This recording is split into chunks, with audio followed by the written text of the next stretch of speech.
لله وكفى وسلام على عباده الذين اصطفى.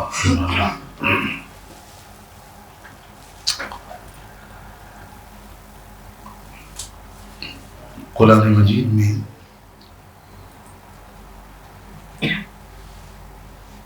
بعض عظیم اولو العزم انبیاء علیہ السلام کے جو اوصاف بیان کیے گئے ہیں ان میں ایک جگہ اولی الایدی والابصار کے الفاظ استعمال ہوئے. سیدنا ابراہیم علیہ السلام اور سیدنا اسماعیل اور سیدنا اسحاق، ان تین انبیاء کا تذکرہ ہے اور ان کے مخصوص اوصاف دو لفظوں میں بیان کیے گئے، اولی الایدی والابصار. یعنی یہ تینوں قوت عملی اور قوت نظری، قوت فکری، ان دونوں کے حامل تھے. قیادت کے لیے سب سے زیادہ درکار مشترک اوصاف کے علاوہ یہ دو وصف. اگر قائد غیر معمولی فکری قوت کا تو حامل ہو لیکن عملی قوت کا نہ ہو تو کامیاب طریقے سے قیادت کا فریضہ انجام نہیں دے سکتا. حضرت شاہ ولی اللہ رحمۃ اللہ علیہ نے تو یہاں تک لکھ دیا ہے کہ اللہ تعالیٰ نے انبیاء علیہ السلام کو ذکاوت مفرطہ نہیں دی، یعنی بہت زیادہ فلسفیانہ عقلی منہ شگافی یہ انبیاء علیہ السلام کو اللہ نے نہیں دی. اس لیے کہ اگر عقلی قوت حد سے زیادہ ہوتی ہے تو عملی قوت کمزور ہو جاتی ہے. دونوں کے درمیان ایک انتہائی خوبصورت اعتدال اور توازن انبیاء کی سیرت میں ملتا ہے، اور سب سے زیادہ جو محفوظ ہے سیرت وہ ہم سب جانتے ہیں، خاتم النبیین سیدنا محمد رسول اللہ کی. اور آپ کی زندگی کا ہر لمحہ، ہر لفظ جو آپ کی زبان مبارک سے نکلا، ہر فیصلہ جو آپ نے کیا، وہ اعلیٰ ترین درجے کی قوت نظری و فکری، قوت عقلی اور قوت عملی کا نمونہ ہے. پوری تاریخ اسلام میں بھی اور تاریخ انسانیت میں بھی جن لوگوں نے بھی اپنی اپنی قوموں کی قیادت کی ہے کامیاب، ان کی زندگی میں، ان کی سیرت میں نمایاں طور پر یہ دو اوصاف ملتے ہیں. ہمارے ملک میں بر صغیر میں بھی جو ملت اسلامیہ میں قائدین پیدا ہوئے اور بہت بڑی تعداد میں پیدا ہوئے، بہت زرخیز ہے ہماری تاریخ، بہت زرخیز ہے یہ خطہ زمین.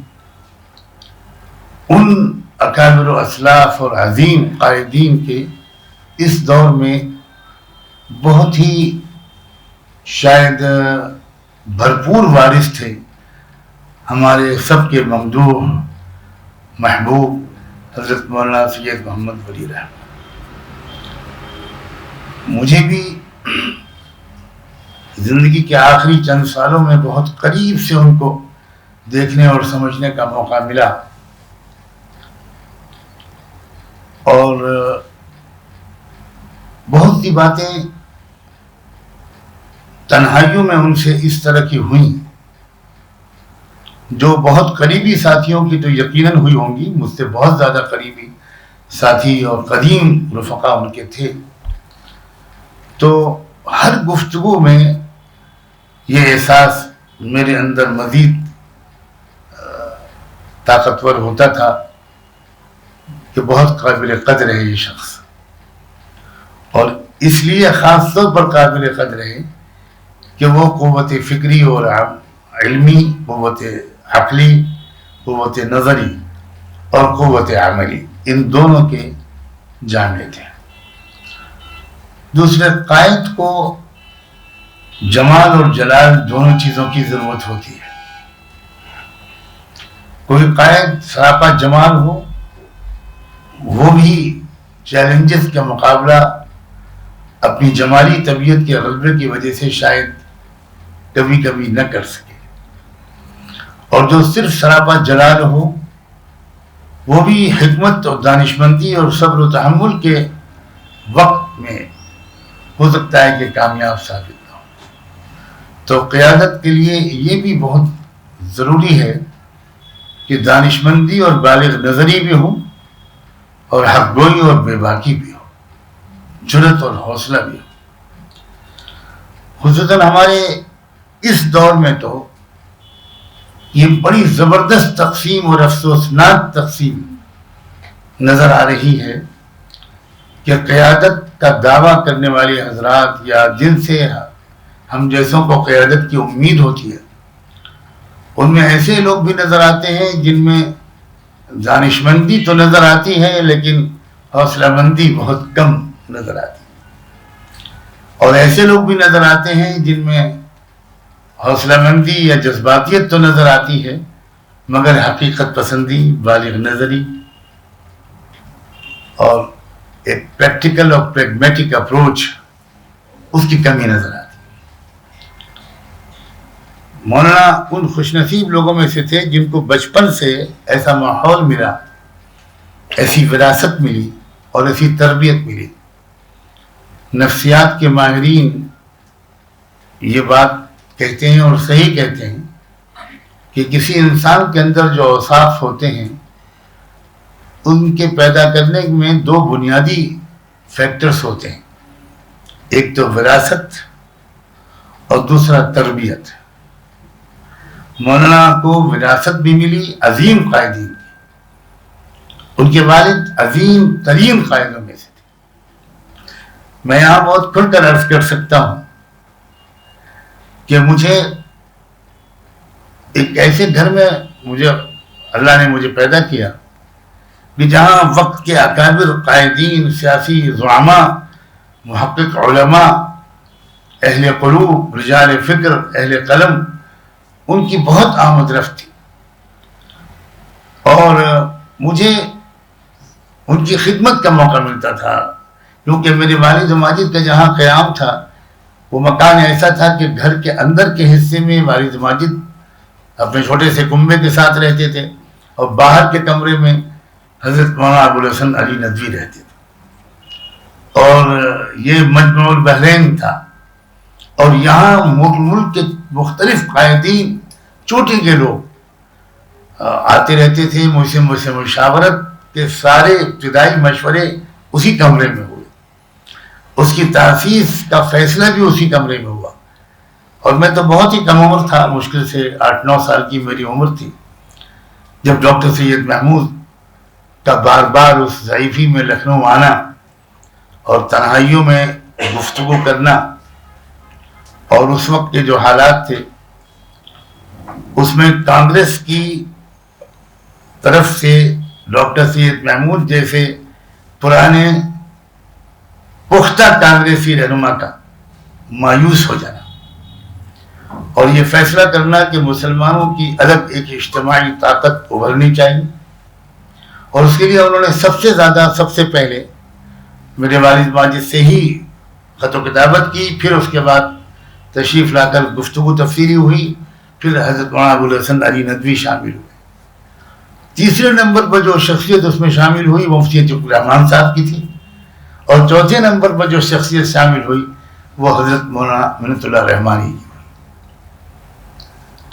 تو بہت قریب سے دیکھنے کا موقع ملا کہ اپنی چھوٹی سی عمر کے باوجود جو تھوڑی بہت بات سمجھ میں آتی تھی، اور بعد میں خط و کتابت جب ہوتی تھی، کیونکہ میں 6 سال کی عمر سے حضرت والد صاحب کے خطوط لکھنے لگا تھا، جب میری سطریں بھی سیدھی نہیں ہوتی تھی اور وہ پینسل سے لکیریں کھینچ دیا کرتے تھے، لیکن شاید میری تربیت کی وجہ سے وہ ڈکٹیٹ کر کے مجھ سے کچھ خطوط لکھواتے تھے، تو ان میں جو خطوط بہت اہم ہوتے تھے ان میں مولانا منت اللہ رحمانی اس کے خاص مخاطب ہوتے تھے، اور مولانا رحمانی کی تحریر بھی بہت خوبصورت تھی، رائٹنگ، اور اس صفت کی بھی وارث تھے مولانا ولی رحمانی، بہت ہی خوبصورت ہینڈ رائٹنگ تھی۔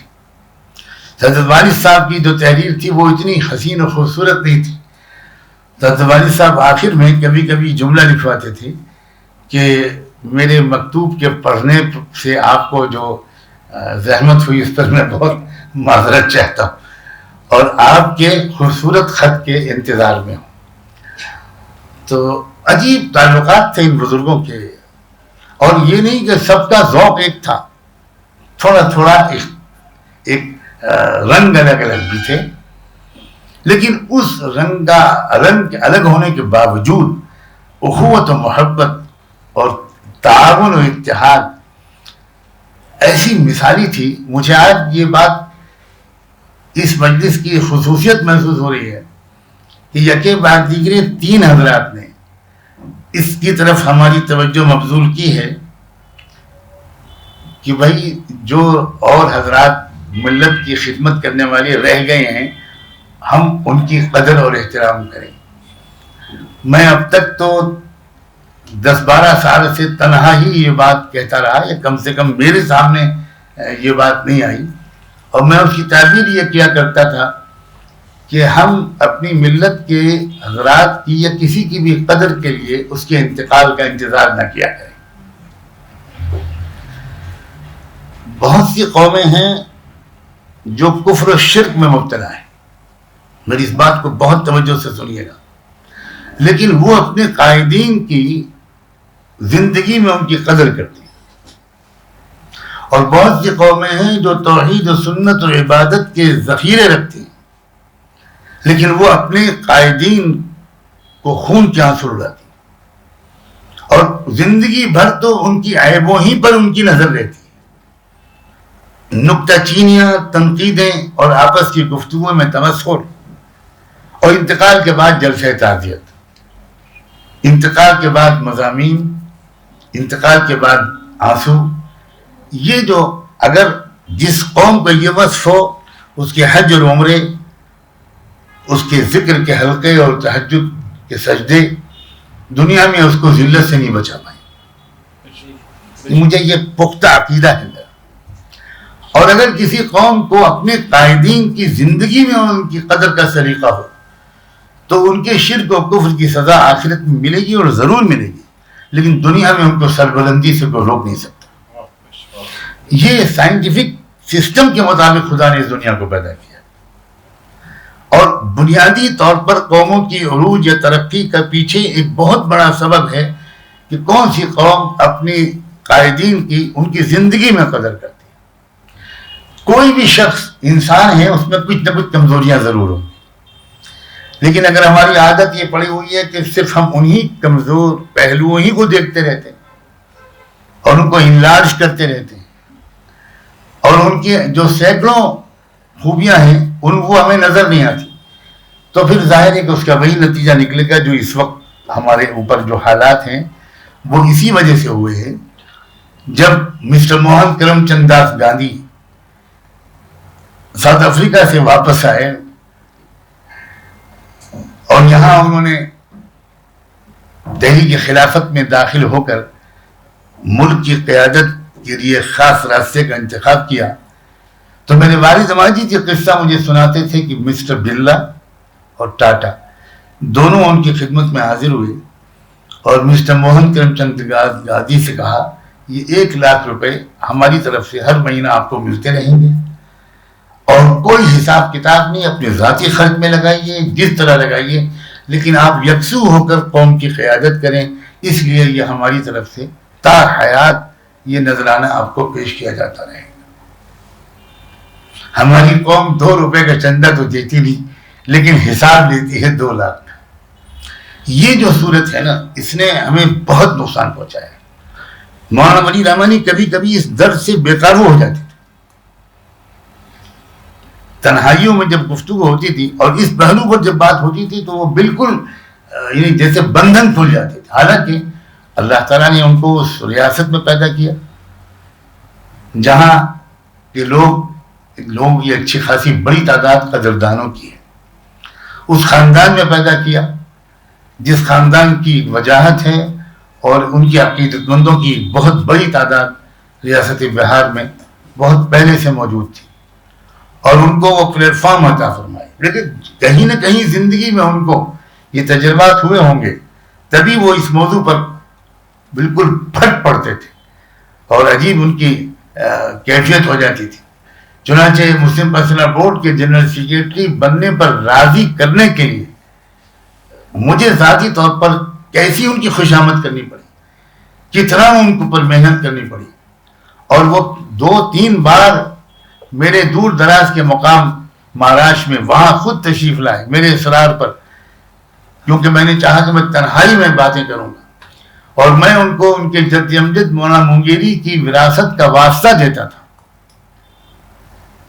حضرت مولانا فضل الرحمان گنج مراد آبادی جو حضرت مولانا مونگیری کے شیخ تھے، ان کی مخصوص جو اسلام کی فہم تھی اس کا واسطہ دے کر ان سے کہتا تھا کہ یہ ذمہ داری اب آپ قبول کر ہی لیجئے. حضرت مولانا نظام الدین صاحب عمر کے اس مرحلے میں آ گئے ہیں صحت کے کہ وہ خود بہت پریشان ہیں. وہ ہم لوگوں سے بار بار کہتے تھے کہ بھائی کسی طرح اب یہ ذمہ داری مجھ سے لے کر آپ کسی اور کو سپرد کریں. اور ہمیں مولانا ولی رحمانی سے موضوع کوئی نظر نہیں آتا تھا، لیکن مولانا راضی نہیں تھے. میں یہ بات یہاں ریکارڈ کہنا چاہتا ہوں کہ مولانا کہتے تھے بھائی اب میری عمر اور صحت اس قابل نہیں رہی کہ ایک نئی بڑی ذمہ داری اپنے اوپر لوں. آلریڈی میرے اوپر پہلے سے ہمارے شریعہ کی ذمہ داری ہے، عملی طور پر مجھے ہی اس کو دیکھنا پڑ رہا ہے. اور بھی انہوں نے کچھ معذرت کی، لیکن بہرحال وہ راضی ہوئے. اور پھر آپ جانتے ہیں کہ کس طرح انہوں نے قیادت کی اور ان کے زمانے میں بہت بڑے بڑے چیلنجز بھی آئے. لیکن اللہ تعالیٰ ان کو جزائے خیر دے کہ اپنی طرف سے امکانی کوشش میں کسی کمی کا احساس لے کر شاید وہ اللہ کے دربار میں حاضر نہیں ہوئے ہوں گے. وہ اس شکر کی کیفیت کے ساتھ حاضر ہوئے ہوں گے کہ جو کر سکتے تھے اللہ ہم نے کیا. اگر ہم کامیاب نہیں ہوئے تو اللہ ہمیں معاف کر دیجیے. ایک تو یہ پہلو. دوسرے میں اور بہت سے پہلوؤں کو دہرانا نہیں چاہتا. ان کی جرأت، ان کا حوصلہ، ان کی بے باکی، ان کی فراست، ان کی بصیرت، ان کی حالات پر نظر، گہری سمجھ، ملکی اور بین الاقوامی حالات کی سازشوں کی سمجھ، ان کے مقابلے کا حوصلہ، یہ سب اوصاف تو آپ سب حضرات خوب جانتے ہیں اور ہمارے بیان کرنے والوں نے اچھی طرح بیان کیا. لیکن ایک بہت اہم پہلو اس بہت ہی اہم مجلس میں عرض کرنے کی اجازت چاہتا ہوں. میں پچھلے 15-16 سال سے یا کچھ اس سے زیادہ سے اس نتیجے پر پہنچ چکا تھا کہ ملک میں ہندوؤں کی اکثریت ہے، اس سے بڑا کوئی جھوٹ نہیں. اور اس کی وجہ یہ تھی کہ میں بچپن سے مطالعہ کر رہا تھا ان مصنفوں کی تحریروں کا جنہوں نے اس ملک کی سماجی جو فیبرک ہے اس پر ریسرچ کیا ہے. اور میرا احساس مطالعے کے نتیجے میں بڑھتا چلا جا رہا تھا کہ ہم مسلمان اس ملک کی جو سوشل فیبرک ہے، سماجی ویوستھا ہے، اس سے واقف نہیں. ہم یہ سمجھ رہے ہیں کہ ہر غیر مسلم ہندو ہے. یہ ہماری سنگین غلطی ہے اور اس غلطی کے نتیجے ہم بھگتتے چلے جا رہے ہیں اور بھگتتے چلے جائیں گے. آئسولیٹڈ ہوتے چلے جا رہے ہیں. غالب تعداد بہت بڑی اس ملک میں ہماری دشمن ہوتی جا رہی ہے اور ان کو ہمارے دشمن بنانے والی طاقتیں کامیاب ہوتی جا رہی ہیں اور اس کامیابی میں ہماری ناواقفیت کو بڑا دخل ہے. لیکن میں یہ بات بھی عرض کروں کہ ہماری روایتی مسلم قیادت کے منصب پر فائز تمام جماعتوں کے ذمہ داران سے، تمام شخصیات سے میں نے فردن تفصیلی گفتگو کی اور یہ عرض کرنے کی کوشش کی کہ اپنی حکمت عملی میں ایک جوہری تبدیلی کرنے کی ضرورت ہے. وہ یہ کہ مسئلہ اس ملک میں اگر ہم نے ہندو مسلم بنا کر مقابلہ کیا تو ہم کبھی کامیاب نہیں ہو سکتے. اس ملک میں یہ مسئلہ ہے ہی نہیں. ہندو مسلم مسئلہ بنایا گیا، کھڑا کیا گیا ہے نام نہاد ہندو سماج کے اندرونی ٹکراؤ سے بچنے کے لیے. یہ ہے اصل. اس کی بہت تفصیلات ہیں، میں آپ کو زیادہ وقت نہیں لینا چاہتا اور مجھے ابھی ٹرین بھی پکڑنی ہے. تمام جماعتوں سے، میں سب کا نام جو سب، میں ایک بھی یہ شکایت نہیں کر سکتا کہ میں نے ان کے قائدین اور ذمہ داران سے تفصیلی گفتگو سے گزارش کی کہ آپ اس پر غور فرمائیے، جلدی فیصلہ نہیں کیجیے۔ اس ملک میں جو 70-80% آبادی ہے غیر ہندو ہے، اور یہ برہمنوں کی مظلوم ہے، اور ہم تو مظلوم آج سے ہوئے 60-70-80 سال یا ہزاروں سال کے مظلوم ہیں، لیکن ہمارے ان کے درمیان ایک زبردست خلیج حائل ہو گئی ہے، اور وہی استعمال کیے جاتے ہیں ہمارے خلاف۔ اس لیے ہمارا ان سے رابطہ ہونا اور بہت ہی ایک کامن منیمم پروگرام بنا کر ایک مشترکہ جد و جہد اٹھانا وغیرہ وغیرہ۔ یہاں پر میں یہ بات کہنا چاہتا ہوں کہ تنہا بڑے مسلم قائدین میں مولانا ولی رحمانی تھے، جنہوں نے مجھ سے ایک مرتبہ اجمالی طور پر یہ بات سننے کے بعد کہا کہ مولانا یہ بہت اہم موضوع ہے۔ اب میں اگلے ملاقات میں 2-3 دن آپ سے یہ باتیں سنوں گا، تفصیل سے سمجھوں گا، آپ کے تجربات سنوں گا، یہاں تک کہ یہ بھی انہوں نے میرے کہنے پر قبول کر لیا کہ ہماری آپ کی وہ ملاقات لکھنؤ میں بھی نہیں ہوگی، دلی میں بھی نہیں ہوگی، پٹنہ میں بھی نہیں ہوگی۔ ہمیں پہاڑی مقام پر جو سیاحتی مقام ہے وہاں جا کر روپوش ہو گئے۔ آج یہ پہلی بار میں یہ بات کہہ رہا ہوں، نہ مجھے وہاں کوئی جانتا تھا نہ انہیں کوئی جانتا تھا، اور وہاں 3 دن لگاتار کئی گھنٹے صبح اور کئی شام اس موضوع پر نشستیں ہوئیں، اور ان کے ایک دن کے بعد ایما پر میں نے اس مظلوم طبقات کے کئی قائدین کو بلا لیا۔ کوئی کہاں سے آ گیا، کوئی کہاں سے آ گیا، کچھ اسٹیٹ سے آ گئے لوگ، کچھ سکھ لوگ آ گئے، کچھ اور کرسچنس آ گئے، کچھ لنگایت آ گئے، کچھ بدھسٹ رہنما آ گئے۔ اب جب مولانا نے ان کی گفتگو سنی اور ان کے جذبات سنے اور یہ کہا کہ ہم پر کیا زیادتیاں ہو رہی ہیں، ہم کس قدر سخت مظلوم ہیں، ہم پر تو زیادتی ہوئی کہ آپ کو تو آج تک وہ ہندو ثابت نہیں کر سکے، لیکن ہمارے ساتھ تو یہ ہوا ہے کہ 1900 آرٹیکل نمبر 25 جو دستور کا ہے دفعہ 25، اس کی تشریح میں دستور میں لکھ دیا گیا کہ سکھ اور بدھسٹ اور جینی ہندو ہیں۔ یہ تو زیادتی مسلمان پر کرنے کی کوئی ہمت نہیں کر سکتا۔ آپ نے اپنی آئیڈینٹی کو بچانے میں کامیابی حاصل کی ہے، ہم اپنی آئیڈینٹی کو کھو بیٹھے، ہم تو بہت جلے بونے بیٹھے، مگر کیا کریں کہ ہمارے عوام کو آپ کو دشمن بنا دیا گیا، اور آپ بھی نہیں سمجھتے اور ہم اپنے عوام کو نہیں سمجھا پاتے جب تک اشتراک عمل نہیں ہوگا۔ میں سلام بھیجتا ہوں مولانا ولی رحمانی کی روح کو۔ اس شام کو تنہا میرے کمرے میں مولانا خود تشریف لائے اور کہا کہ بس 3 دن بہت کافی ہیں، مجھے شرح صدر ہو گیا، اب آپ بتائیے کیا کرنا ہے۔ میں بالکل مطمئن ہو گیا کہ مسلمانوں کی سیاسی، سماجی اور دعوتی حکمت عملی اس ملک میں کیا ہونی چاہیے، اور خدا کا شکر ہے کہ آپ نے چند سال کی محنت میں کچھ رابطے قائم کر لیے، میں بالکل تیار ہوں۔ اس کے بعد میں انتظار میں رہا، مولانا ذاتی طور پر شریک ہوتے رہے، تائید کرتے رہے۔ پھر جے پور میں مسلم پرسنل بورڈ کا جو اجلاس ہوا 2014 میں، آج سے 7 سال پہلے، اس وقت مجلس عاملہ کی نشست میں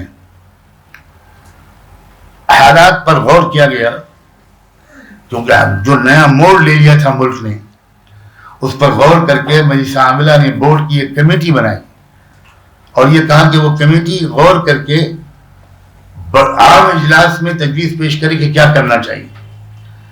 رات بھر وہ کمیٹی بیٹھی، عشاء کے بعد سے فجر تک ہم لوگوں نے تجویز مرتب کی، اور اس تجویز کو عام اجلاس میں پیش کیا گیا اور وہ منظور ہوا، اور اس وقت یہ طے ہوا کہ پرسنل بورڈ دین دستور بچاؤ تحریک چلائے اور اس میں ان تمام طبقات کو شامل کرے۔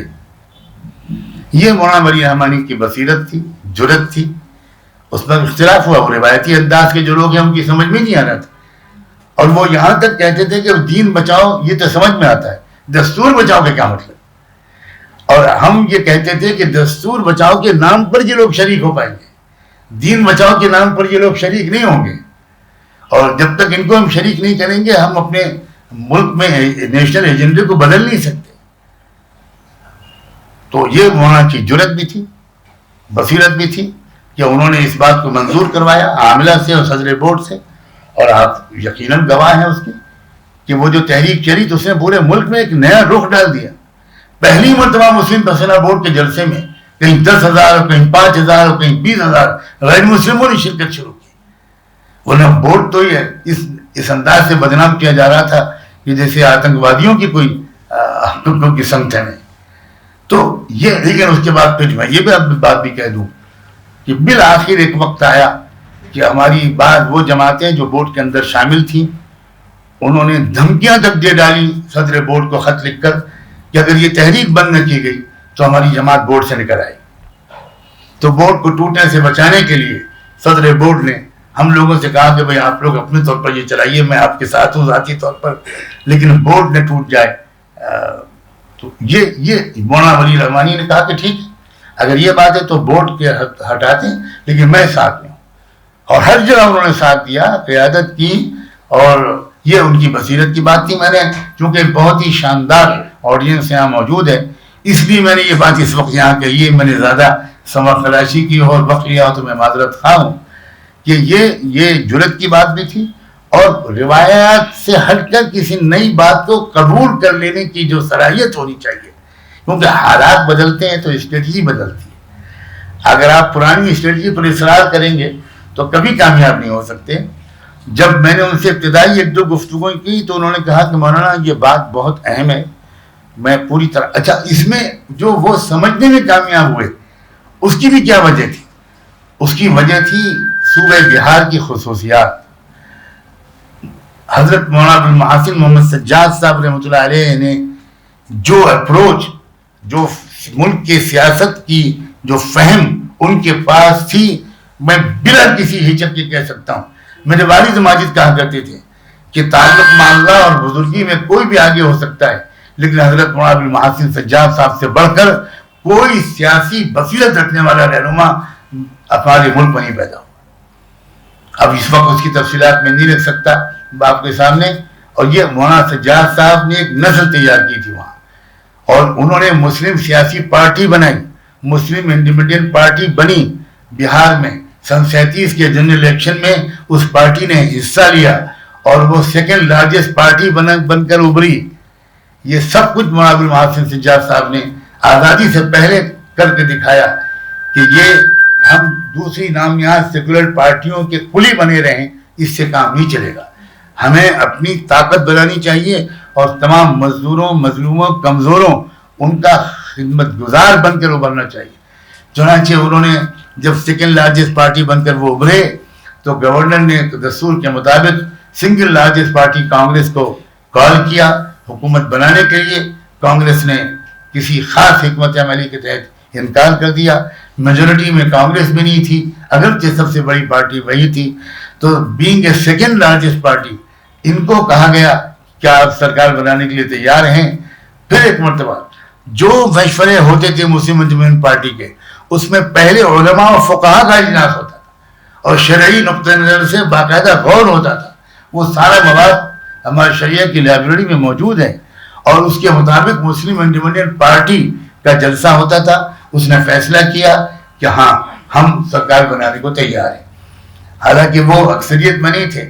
کانگریس کو مجبور ہو کر ان کو سپورٹ کرنے کا فیصلہ کرنا پڑا اور پارٹی نے حکومت بنائی. اور میں اس پر اپنی بات کو مکمل کروں گا کہ حکومت سنبھالتے ہی مولانا سجاد صاحب نے پورے بہار کے علماء اور اصحاب علم و فتویٰ کا اجتماع بلایا. اور آپ کو حیرت ہوگی اس اجتماع کا استفتاء کیا تھا، کس موضوع پر گفتگو ہو رہی تھی. وہ یہ کہ بہار کے زمینوں کی تقسیم شریعت اسلامی کے اصولوں کے مطابق کیسے کی جائے، کیونکہ بہار کی زمینوں کا مسئلہ آج تک بھی برقرار ہے. زمینوں پر بڑے بڑے زمینداروں کا قبضہ ہے اور چھوٹے چھوٹے کسان وہاں مزدوری کرتے ہیں اور نسلوں سے مزدوری کرتے چلے آ رہے ہیں. تو اس علماء کے فتوے کے روشنی میں انڈیپینڈنٹ پارٹی نے ایک نیا بل ڈرافٹ کرنا شروع کیا، کس طرح ان زمینوں کو چھوٹے کسانوں کو بھی دیا جائے اور برابری پیدا کرنے کی کوشش کی جائے. امیر اور غریب کے درمیان یہ جو ہیوج گیپ ہے اسے کم کرنے کی کوشش کی جائے. چنانچہ وہ بل ابھی ڈرافٹ ہو ہی رہا تھا کہ کانگریس یہ خبر لیک ہو گئی اور کانگریس نے سپورٹ وڈرا کر لی اور حکومت گر گئی. یہ وہ بیک گراؤنڈ ہے جس نے امارت شرعیہ کے علماء کو، مولانا رحمۃ اللہ رحمانی کو، جو مولانا سجاد صاحب کے براہ راست تربیت یافتہ تھے، مولانا عبدالصمد رحمانی کو، مولانا قاضی مجاہد الاسلام کو اور مولانا ولی رحمانی کو ایک خاص ویژن دیا، جو ویژن عام طور پر دوسرے صوبوں کے علماء میں شاید کم نظر آئے یا نہ نظر آئے. تو بہرحال اللہ کرے ہم لوگ ان روایات کو آگے بڑھا سکیں اور ہم اپنی وہ ملت کو یہ حوصلہ دیں کہ ہم تو اس قوم کے افراد ہیں. اس قوم کے بارے میں عربی شاعر نے کہا تھا اذا مات منا سید قام سید. ہمارا کوئی سردار اگر دنیا سے جاتا ہے تو دوسرا سردار جھنڈا تھام لیتا ہے.